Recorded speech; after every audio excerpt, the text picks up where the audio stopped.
తాకట్లో ఉన్న మీ బంగారాన్ని విడిపించి ఆ రోజు ఆన్లైన్ రేటుకి కొంటాం. Sharma gold company.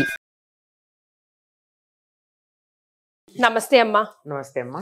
అమ్మ, పరుల ధనం ఆశించడం పాపం అంటారు. అవును. అందులో స్త్రీ ధనం ఆశించడం మహాపాపం అని ఎందుకంటారు? ఎందుకంటారంటే స్వార్జితం ఉత్తమం ధనం, మధ్యమం పిత్రార్జితం, అధమం స్త్రీధనం అని చెప్తారు.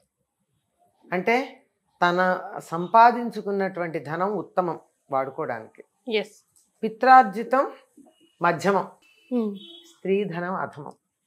పిత్రార్జితం దేనికి అంటే తాను కొంతవరకు అనుభవించిన దాన్ని అలాగే నిలబెట్టి తరువాతి తరాలకు అందించాలి.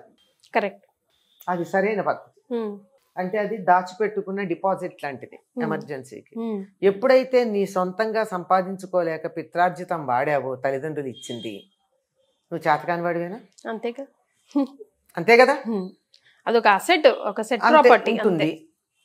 అంటే నీ అంతటా నువ్వు దానిని నీకు కావాల్సిన దాన్ని సంపాదించుకోలేక వాడావు గనక మధ్యమం, అంతే. అదే స్త్రీధనం అధమాధమం. స్త్రీ వల్ల వచ్చినటువంటి ధనాన్ని గనక వాడినట్టయితే చాలా తక్కువ. పిత్రార్జితమే మధ్యమమైనప్పుడు ఆ స్త్రీ వల్ల వచ్చిన ధనం ఎంత నీచమై ఉంటుంది, వాడకూడదు అని చెప్తారు, శాస్త్రం చెప్తుంది. మరి కట్నం మాత్రం తీసుకుంటారే కోట్లు కోట్లు. కట్నం తీసుకోకూడదమ్మా. కట్నం తీసుకోవడం చాలా తప్పు. మామూలుగా పూర్వం ఎందుకు వచ్చిందంటే వరదక్షిణ అనేవారు.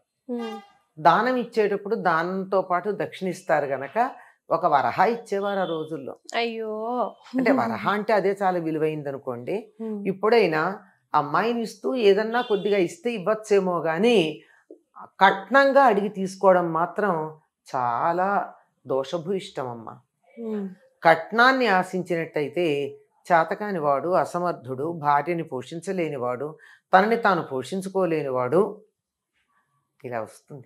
పేరెంట్స్ కూడా ఒక మాట ఎందుకు ఆలోచించడమా అంటే కొన్ని సంబంధాలు చూస్తే కట్నం దగ్గరే వెనకాడి క్యాన్సిల్ అయ్యి వెళ్ళిపోయిన వాళ్ళు ఉంటారు, చాలా మంది ఉంటారు. వాళ్ళు ఇప్పుడే అసలు అమ్మాయి ఎలా ఉంది, తన ఫ్యామిలీ ఎలా ఉంది, ఇంట్లో ఎలా అడ్జస్ట్ అవుతుంది, బ్యాక్గ్రౌండ్ చెక్ చేయకుండా ఓన్లీ కట్నం గురించే వెనక వెళ్ళిపోతే రేపు పొద్దున వాడు మరింత ఆశిస్తాడు కదా అని ఇంకొంచెం అయితే అయిపోయేది, ఆ సంబంధమే ఓకే అయితే ఏందో ఒక వస్తువుని మాట్లాడుకున్నట్టే మాట్లాడుకుంటుంటారు కొన్ని నెలల్లో చూస్తుంటే. చాలా భయంకరమైన పరిస్థితి అమ్మా. ఒకప్పుడు ఇట్లాంటివి ఏమి ఉండేవి కాదు. ఇంకా గట్టిగా చెప్తే అమ్మాయిని వాళ్ళ ఇంటి నుంచి మనం తెచ్చుకుంటున్నాం కనుక, కానీ పెంచి విద్యాబుద్ధులు నేర్పించి మనకిస్తున్నారు. రేపొద్దున ఏదన్నా చేస్తే ఈ కుటుంబానికి చేస్తుందా, పుట్టింటికి చేస్తుందా? ఈ కుటుంబానికి, అత్తగారింటికే చేస్తుంది కదా. కనుక వారింటి మహాలక్ష్మిని తెచ్చుకుంటున్నాం గనక తప్పనిసరిగా ఆ ఇంటి వారిని సన్మానించి రావాలి. ఇప్పటికి కూడా పెళ్లిలో ఒక కార్యక్రమం ఉంది, మీకు తెలుసా? తల్లి చీర అని పెడతారు. అవునమ్మా, తల్లికో చీర పెట్టాలి, అవును, తండ్రికి లేదు. మళ్ళీ పెట్టే మర్యాదగా పెట్టుకోవడమే తప్ప తప్పనిసరి. అలాగే ముత్తవ అంటే తల్లి. ఈ తల్లి ఈ బిడ్డని మాకు ఇవ్వడానికి కారణం ఆవిడ తల్లి గనక ఆవిడికి ఇవ్వాలి, అమ్మమ్మ. ఇది పద్ధతి.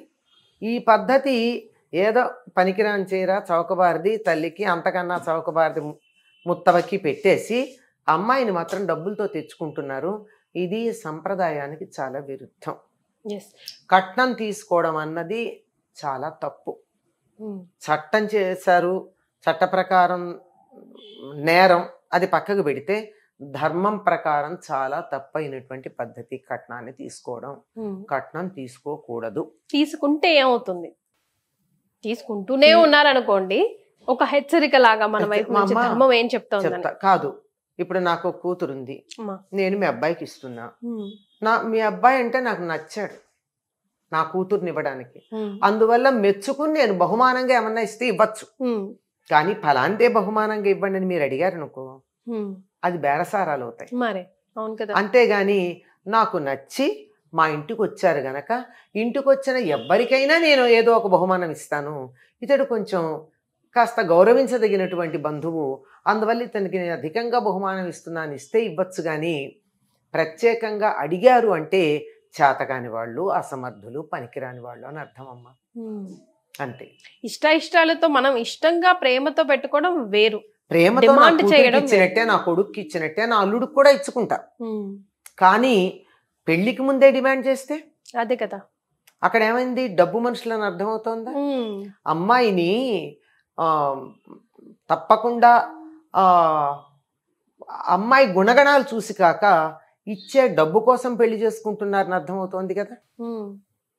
అందువల్ల డబ్బు కోసం చేసుకునే వాళ్ళకి అక్కడ డబ్బులు మూట పెట్టి దానికి మంగళసూత్రం కట్టమనండి. అమ్మాయి ఎందుకు అక్కడ? మరే అదే. అయితే ఇక్కడ వరకు మాట ఇలా ఉంచితే ధర్మం మాట, ఈ రోజుల్లో ఆలు మగ ఇద్దరు కలిసి రెక్కాడిస్తే గానీ డొక్కాడిని పరిస్థితి కదమ్మా. కొంచెం మంచి లైఫ్, మిడిల్ క్లాస్ లైఫ్ కావాలన్నా, అప్పర్ మిడిల్ క్లాస్ లైఫ్ కావాలన్నా ఇద్దరు కలిసి వర్క్ చేయడం. మరి ఇందులో కొన్ని ఫ్యామిలీస్ లో మనం చూస్తాం, నువ్వు సంపాదిస్తే నేను నీ సంపాదనతో బతకాలా అన్న కాంట్రవర్సీ టాపిక్స్ కూడా మనం చూస్తాం. అలాంటి వాళ్ళకి మనం ఏం చెప్పొచ్చు మరి? అంటే అమ్మాయిని ఉద్యోగం చేయొద్దని చేసినా కూడా వాడుకోవాల్సి వస్తుంది కదమ్మా డబ్బుని. అది తప్పు, ధర్మం కాదు అనుకోరా? వాడుకోవాలి కదా. ఇప్పుడు నువ్వు సంపాదించిన డబ్బు నేను ఉపయోగించాలా అన్నది డబ్బు వాడుకోవడానికి చెప్పిన మాట, వాడుకోకుండా ఉండడానికి చెప్పిన తప్పనిసరి పరిస్థితుల్లో వాడుకోవాల్సి వస్తుంది ఆ అమ్మాయి సంపాదించిన డబ్బు. అది ధర్మం కాదు అనుకుంటే ఎలా అంటున్నా? అట్లా కాదమ్మా, తను వాడుకోవటం కాక అమ్మాయి ఇష్టంగా ఉపయోగిస్తే తప్పే ఉంది అందులో. నా కుటుంబం, నేను నా పిల్లలకి పెట్టుకుంటున్నా. అడిగి డిమాండ్ చేసి తీసుకున్నాడా భర్త గాని అత్తగారు గాని తప్పు, మామగారు గాని. కానీ అమ్మాయి నా పిల్లలకి నేను నగలు చేయించుకుంటాను, ఇవాళ నా పిల్లలు ఏదో ఫలాంది తినాలనుకుంటున్నారు గనక నా డబ్బుతో వెళ్ళి నేను తెచ్చుకుంటాను అని అనుకోవడంలో తప్పు లేదు కదా. ఇలాంటి వాటి కోసమే పూర్వం స్త్రీధనం అనేది ఇచ్చేవారు. అసలు డబ్బు లేకపోతే మరీ చౌకబారుగా చులకనగా చూస్తారు కదమ్మా. పెళ్ళయి అత్తారింటికి వెళ్ళేటప్పుడు అమ్మాయికి ఇచ్చేవాళ్ళు స్త్రీధనం. ఈ స్త్రీధనం అమ్మాయి తన కోసం తను వాడుకుంటుంది. సెక్యూరిటీ లాగా ఉంటుంది, తనకు ఒక సెక్యూరిటీ లా ఉంటుంది. ఉదాహరణకి భర్త దగ్గర లేడమ్మా, పొలానికి వెళ్ళాడు, బిచ్చగాడు వచ్చాడు, ఓ రూపాయి వెయ్యాలనుకుంటుంది. ఆయన వస్తాడమ్మా అడిగి వేస్తానమ్మా అని అంటుందా? మరి కదా. తను స్వతంత్రంగా వాడుకోవడానికి కొంత ఉండాలి కదా.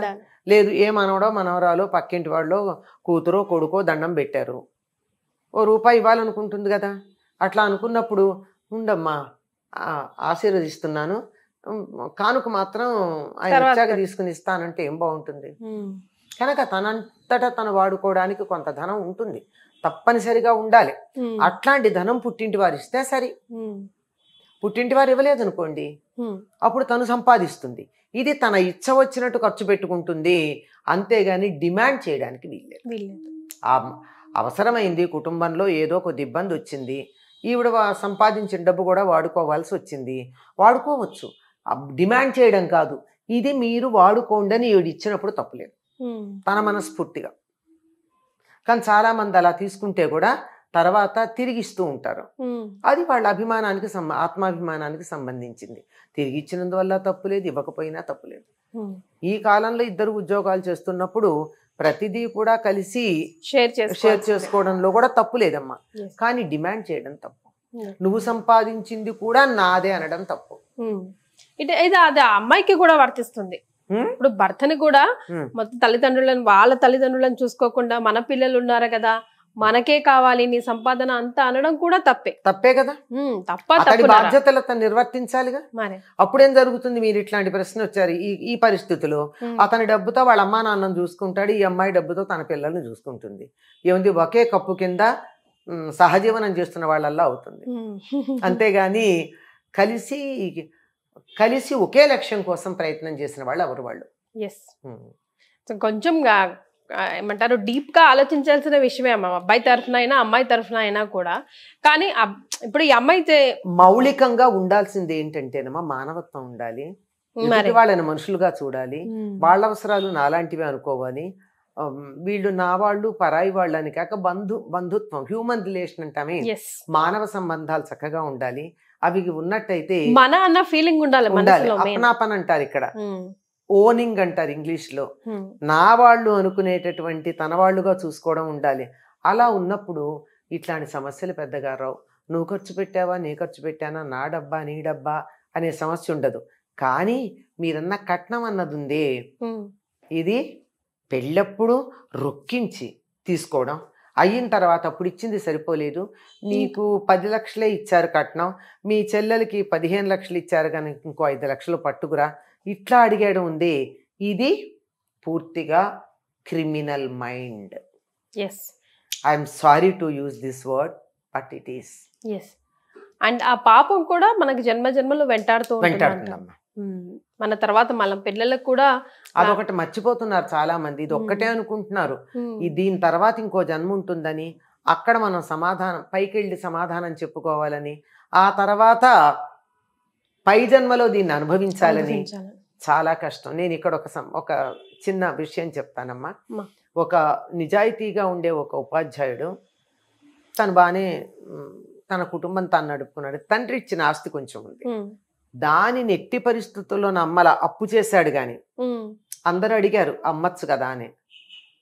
నన్ను పితృదేవతలు మందలిస్తారు, నీ తర్వాత నీ పిల్లలకి ఇవ్వాల్సిన ఆస్తి నిన్ను ధర్మకర్తగా ఉండి అనుభవించి నీ పిల్లలకి ఇవ్వమని చెప్పాం కానీ అమ్ముకోమని కాదు.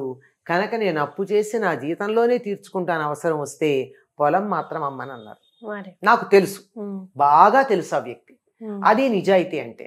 పైన సమాధానం చెప్పుకోవాలి. పితృదేవతలు అడుగుతారు, నేను నీకు ఆస్తి ఇచ్చింది తర్వాత వాళ్ళకి ఇవ్వమని కానీ నిన్ను నమ్ముకోమని కాదు కదా. లేదు, పిల్లలు తల్లిదండ్రులు పిల్లలు తండ్రి పిల్లలు కలిసి అమ్మి వేరే చోట పెట్టుబడి పెట్టుకుంటా, ఆ తర్వాత ఇది మాకు వస్తుంది అని అనుకుంటే పర్వాలేదు, అది వేరే విషయం. కానీ తన సొంతానికి అమ్ముకోకూడదు. అన్నిటికీ డీప్లీ కోల్ రిలేటెడ్ కోలింగ్ చాలా ధర్మం అనేది ఒకటి ఉందమ్మా, అదొక్కటి మనసులో పెట్టుకుని మానవ సంబంధాలు ధర్మము అనేది రెండు దగ్గర పెట్టుకుని ఈ రెండింటిని చక్కగా కోఆర్డినేట్ చేసుకుంటూ గనక వెళ్ళినట్టయితే చనిపోయిన తర్వాత పైలోకంలో సమాధానం చెప్పాల్సిన పరిస్థితి రాదు. తర్వాత దీన్ని క్యారీ చేసి మరో జన్మ ఎత్తాల్సిన పరిస్థితి కూడా ఉండదు. చాలా సంతోషం అమ్మా, ధన్యవాదాలు.